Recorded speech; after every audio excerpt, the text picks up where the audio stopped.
श्री शिव महापुराण प्रथम खंड के 11वें अध्याय में बताते हैं कि पंचतत्व, पर्वत, मूल तथा कला आदि की उत्पत्ति का वर्णन। ब्रह्मा जी बोले कि हे नारद, भगवान सदाशिव की आज्ञा पाकर मैंने सर्वप्रथम पृथ्वी, आकाश तथा आदि पंच तत्व, पर्वत, मूल एवं कला आदि को उत्पन्न किया।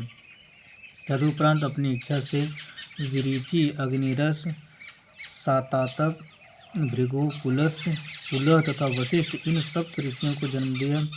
फिर मैंने अपने प्रत्येक अंग से तुम अर्थात नारद, कर्दम तथा दक्ष आदि 10 पुत्रों को उत्पन्न किया।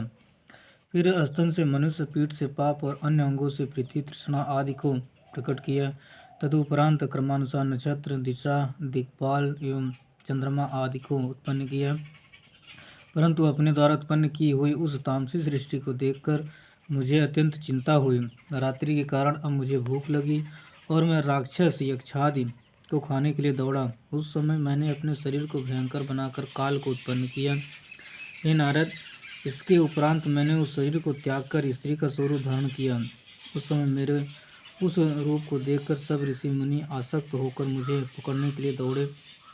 तब मैंने उस शरीर को बदलकर एक दूसरा शरीर ग्रहण कर लिया और अपने घुटनों द्वारा असुरों की उत्पत्ति की। वे मुझे पहचान नहीं सके, अतः निर्लज्ज बनकर काम के वशीभूत हो मेरे पास दौड़े चले आए। उनके भय से भयभीत होकर मैंने अपने रक्षा के लिए भगवान सदाशिव से प्रार्थना की और यह कहा कि हे प्रभु, आप इन दुष्टों को शीघ्र ही नष्ट कर डालें। मेरी प्रार्थना सुनकर भगवान भूत भगवान ने अप्रकट रूप से मुझे आज्ञा दी कि तुम अपने शरीर को बदल डालो। तब मैंने उनको आज्ञानुसार अपने शरीर को फिर बदल दिया।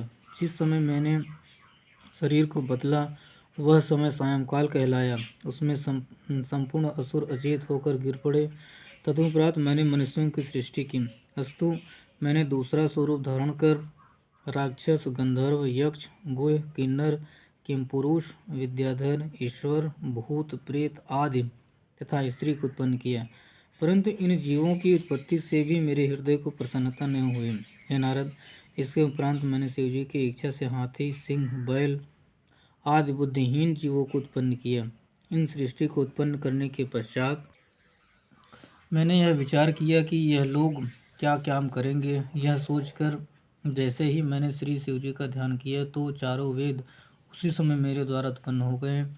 उनसे मैंने धनुर्विद्या, ज्ञान विद्या एवं संपूर्ण कथाओं से युक्त पुराणों को, जिन्हें पंचम वेद कहा जाता है, उत्पन्न किया।